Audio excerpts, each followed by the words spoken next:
A king sits on the cold limestone floor of a palace in Jerusalem, and he holds a pen. He is not writing a decree, but the illusion has shattered. Most people assume that when a powerful man falls, when the affair is discovered, it is a failure to be what you were designed to be. He was designed to protect the weak. He slaughtered them. He was designed to shepherd the flock. He devoured it. He was designed to reflect the justice of heaven.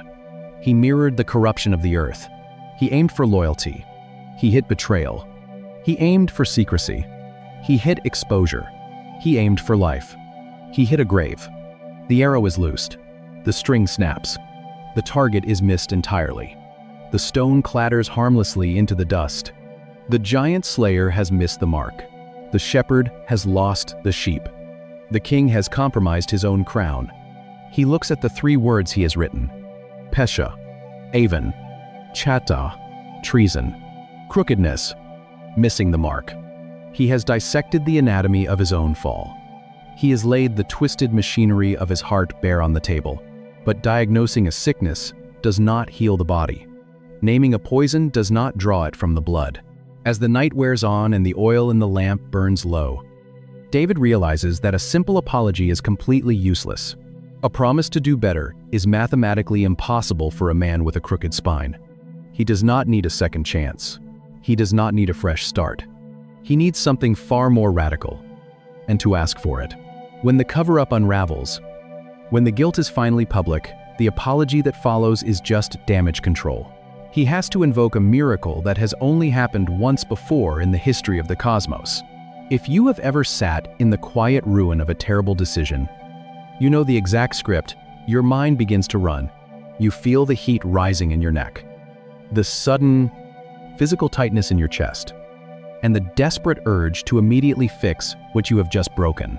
Maybe it is the harsh glow of a phone screen at 2 in the morning as you stare at a message you never should have sent.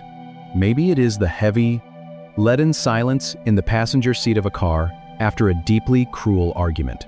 In those moments, the human instinct is always to bargain. We immediately start drafting a plan. We promise God. We promise our families. And we promise ourselves that this was the absolute last time. We swear we will set stricter boundaries, wake up earlier, build better habits, and finally get our act together. We treat our deepest moral failures like a leaky pipe under the sink that just needs a little more elbow grease and a tighter wrench. The promise to try harder is not a cure. It is a phantom.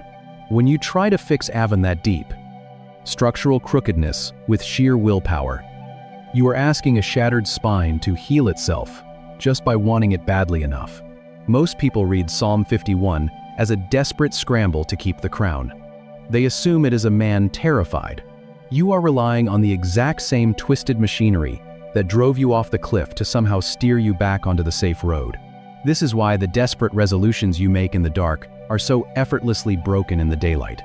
You cannot outwork a fundamental flaw in your own spiritual DNA. David understands this terrifying reality better than anyone. He knows the religious system of his day inside and out.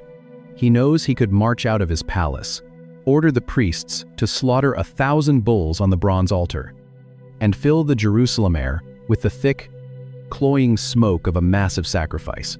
He could put on a public display of royal mourning, tearing his fine linen robes and throwing ashes on his head, and it would completely satisfy the watching crowds. But he knows it would be entirely useless. He realizes that behavioral modification is a cheap bandage applied to a fatal, rotting wound. He recognizes that his problem is not just what he did, but what he is. And if the very fabric of his nature is bent, then no amount of human effort can ever unbend it. If sheer willpower cannot fix a twisted nature, and if religious rituals cannot wash away the stain of high treason, of losing his kingdom, pleading for leniency from a God he has offended. But if you look closer at the actual text, the king is left staring into an absolute void. He needs something that does not currently exist within his own anatomy. And to ask for it, he reaches for a verb so powerful, so exclusively divine, that before this moment in the ancient text, it had only ever been performed by God himself. The oil in the royal lamp finally burns out. The room plunges into shadows. David's knees ache against the cold limestone floor. He dips his pen into the ink one last time in the dark. And he writes, verse 10, "Create in me a pure heart, O God." The English word create feels dangerously ordinary. We create art. We create business plans. We create solutions to everyday problems. But the word David uses is the Hebrew bara. If you unroll the heaviest scroll of the Torah, if you trace your finger back to the very first sentence of the ancient text, you find it. Genesis chapter 1, verse 1. In the beginning, God created the heavens and the earth. The word is bara. In the entire landscape of the Old Testament, this specific verb carries a staggering grammatical rule. The subject of bara is always, exclusively, God. Humans can build, and humans can form, yatzer. Humans can make asa, but only God can bara. It means to call something into existence out of absolute nothingness. It is the act of speaking matter into a breathless void. At the precise Hebrew words, David chooses to ink onto the parchment. You start to see something the damage control reading completely misses. It is the act of commanding light to shatter a primordial darkness. David knows his own anatomy. He knows his heart is a total ruin. He has just diagnosed it as treasonous, pesa, twisted, avan, and violently off-target, chata. He looks at the moral rubble of his own soul and realizes there is absolutely nothing left to salvage. There is no foundation left to build upon. That root changes everything. He is not asking for a moral upgrade. He is not asking for a spiritual repair job. He is asking for an entirely new cosmos to be spoken into his chest. This is not a renovation. It is a resurrection. He needs the God of Eden to step into the dark chaos of his own making and speak a second Genesis. The giant slayer is dead. The shepherd is gone. The righteous king is a myth. If anything is going to survive the night, it has to be built from nothing, ex nihilo, by the only breath capable of generating life from dust. But a new creation requires empty space. A new structure cannot be built on top of a rotting, twisted framework. Before the new heart can beat, the old architecture has to be entirely dismantled. The crookedness has to be broken. And that dismantling requires a very specific kind of violence. There is a strange, violent image hiding in the middle of this prayer that modern readers almost instinctively rush past. Psalm 51 is not a plea for a lighter sentence. It is an autopsy of a fallen soul. We are a culture that demands painless growth. We want the transformation without the trauma, the healed marriage without the brutal conversations, the quiet conscience without the sharp, sickening crack of an actual ego breaking under pressure. We treat the heavy weight of conviction like an annoying inconvenience that we need to medicate, outwork, or talk our way out of. But David writes something terrifying in verse 8. "Let the bones you have crushed rejoice." He uses a physical metaphor that would have made an ancient physician shudder.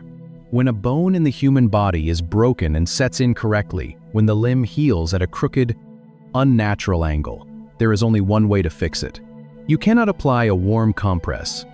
You cannot wrap it in a tight linen bandage and hope the tissue slowly corrects itself. The architecture of the body has become fundamentally deformed. To fix an avon, a deep structural twistedness, the physician has to take a heavy iron mallet and shatter the bone all over again. He has to inflict agonizing, breath-stealing pain to dismantle the false healing. The limb must be completely destabilized before it can be set straight. Most people read the crushing of the bones in Psalm 51 as the wrath of an angry deity. They imagine a tyrant snapping the legs of a disobedient subject to teach him a permanent lesson. To feel the weight of this moment, you have to understand the stakes. Under the ancient law of Moses, but that reading ignores the context of the hospital room. The crushing is not a penalty. It is a procedure. David is acknowledging that the pain of his current exposure, the utter humiliation of the prophet Nathan pointing a finger in his face, the hot tears of a man who has finally stopped defending his own carefully constructed lies, is not God trying to destroy him. It is the master physician breaking the twisted framework of his pride so that a new creation can actually take root. A misaligned life cannot heal until it is broken again. We spend decades of our lives running from the crushing. We numb the conviction. We distract ourselves with screens, with achievements, with endless noise, terrified of what might happen if we actually sat still in the dark and let the heavy weight of our own treason shatter our defenses. We are terrified of the breaking, completely unaware that the breaking is the only entrance to the cure. David stops fighting the mallet. He lets the bones shatter, trusting the hands of the one wielding the hammer. But what happens when the breaking is finally complete? What exactly emerges when the dust settles on the limestone floor of a completely ruined life? A king lingered on a quiet roof, and a slow drift became a catastrophic fall. There is no sacrifice for what David has done. There is no lamb you can bring to the altar for premeditated murder. He named his deliberate treason, and the illusion of a simple mistake was shattered. He exposed the twisted deformity of his own bones, and the myth of human willpower was dismantled. He recognized the arrow that violently missed the mark, and the tragedy of a lost purpose was laid bare. He surrendered to the agonizing strike of the iron mallet, and the false healing was finally broken. He asked for the breath of Eden in the dark, and a second Genesis was spoken into the void. A giant slayer fell completely to pieces on a cold limestone floor, and a restored man walked out of the ruins.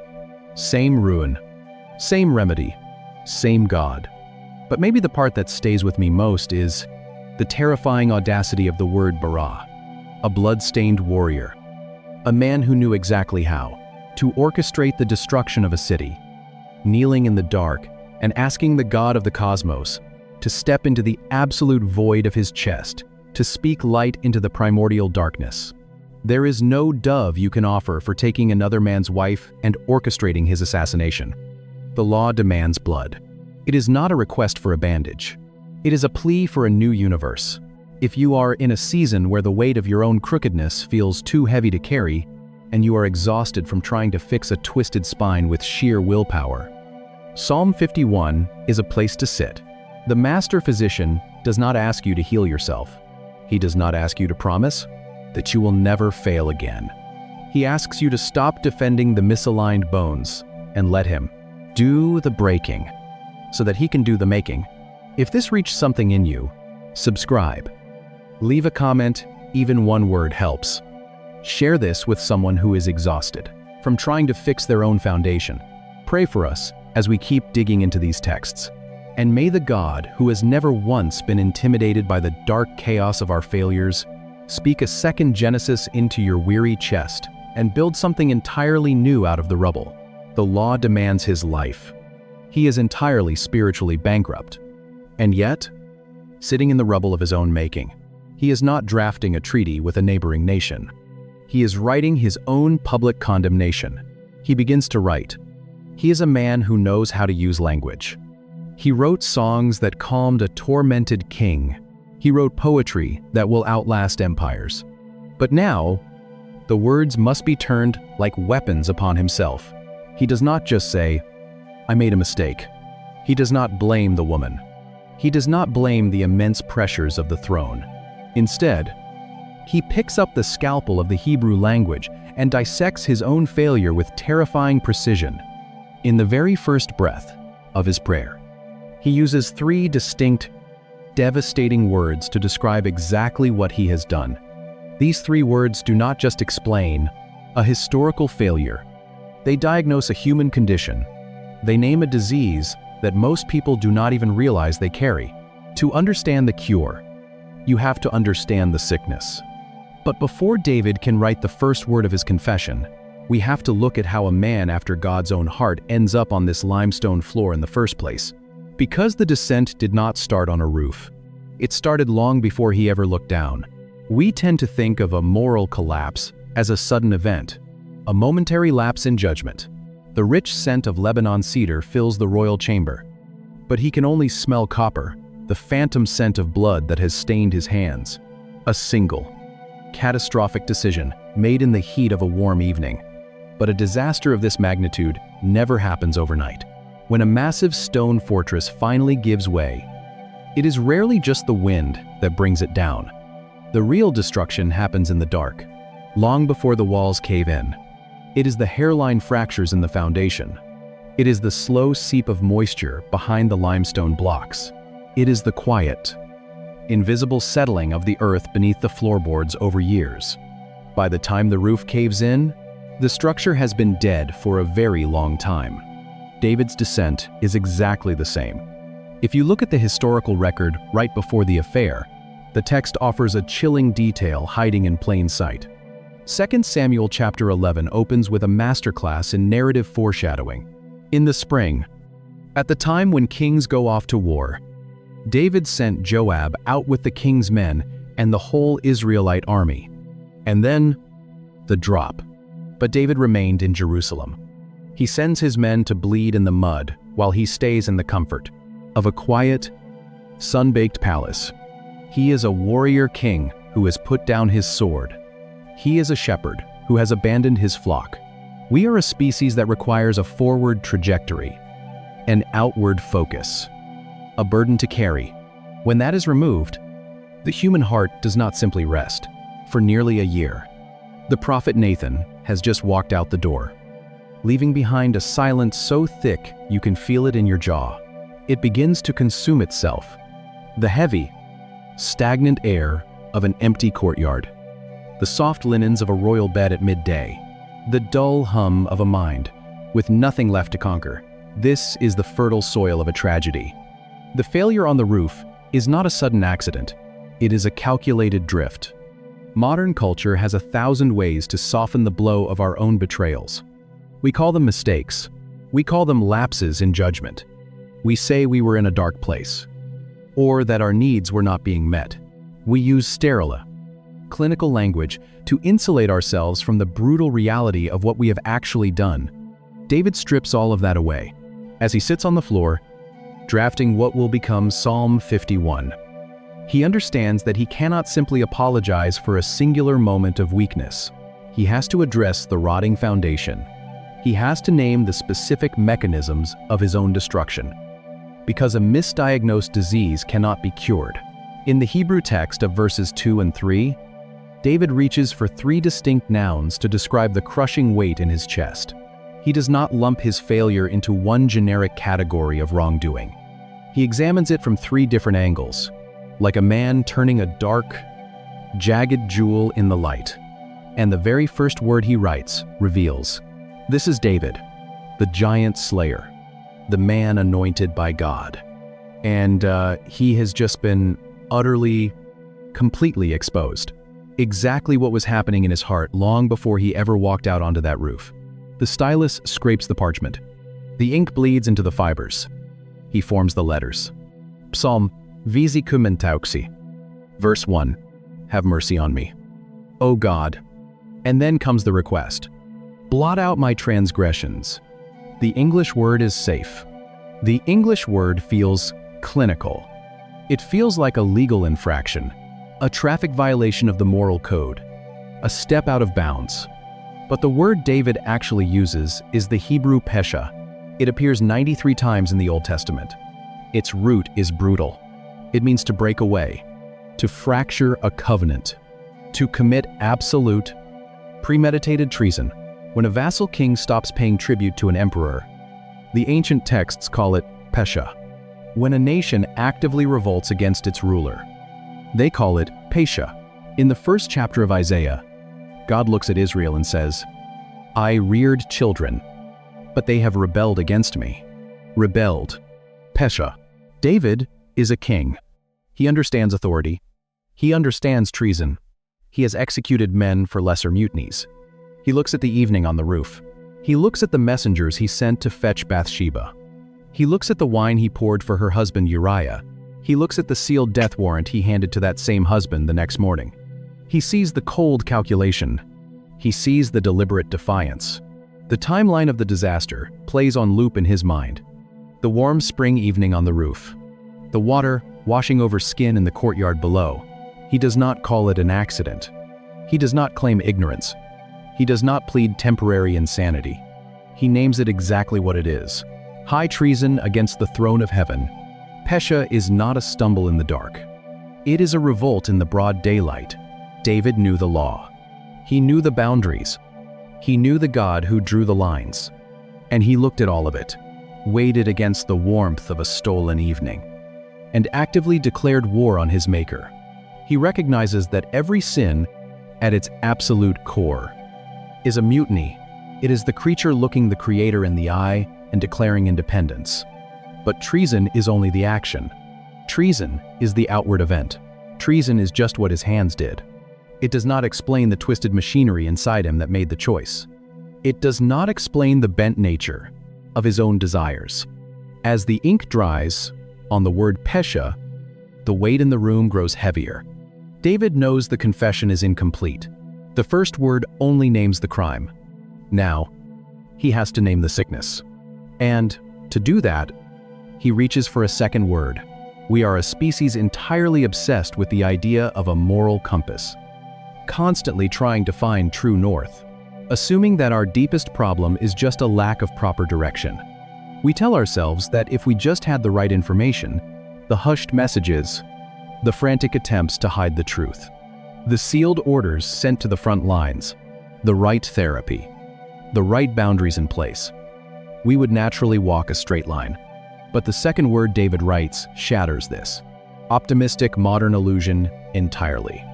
In verse 2, he pleads with the God he has so violently betrayed, "Wash away all my iniquity." The word our English Bibles translate as iniquity is the Hebrew avon.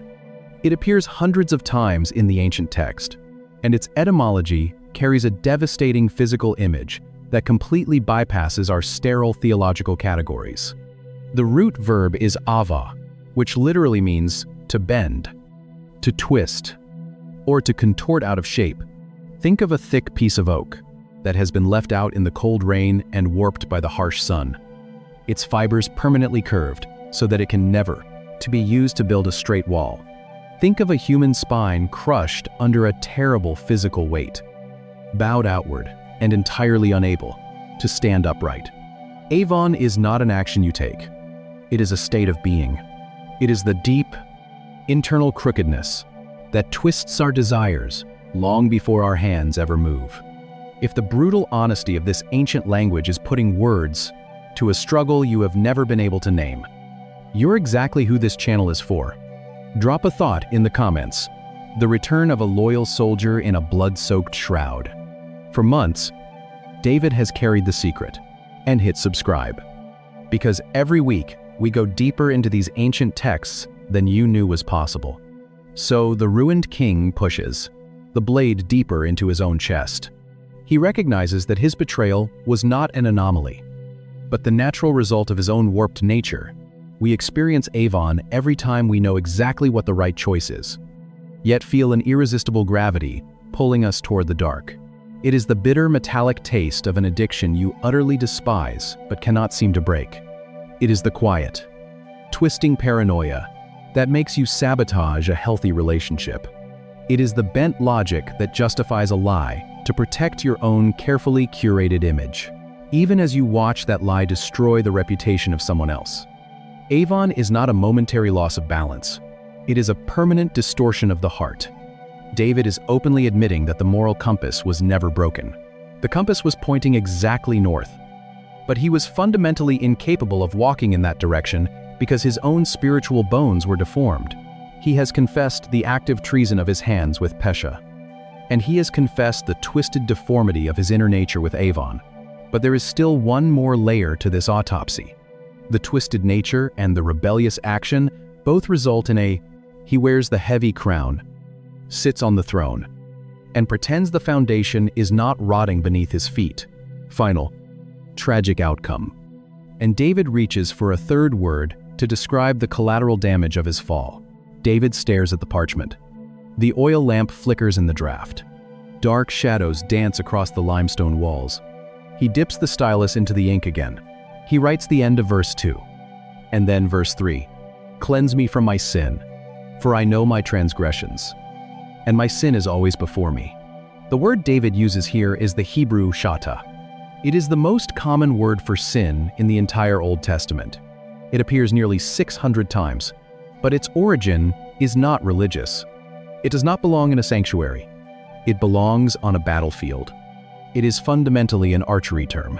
It literally means to miss the mark, to fail to hit the target, or to fall completely short of the destination. We see this exact word used in Judges chapter 20. The text describes an elite unit of 700 left-handed soldiers from the tribe of Benjamin. The ancient narrator says they could sling a stone at a single strand of hair and not miss. The Hebrew word for miss in that verse is chata. That military root changes everything about this confession. When David writes chata, he is an old soldier remembering how a weapon works. He is acknowledging a catastrophic failure of purpose. Chata is not a violation of an arbitrary rule.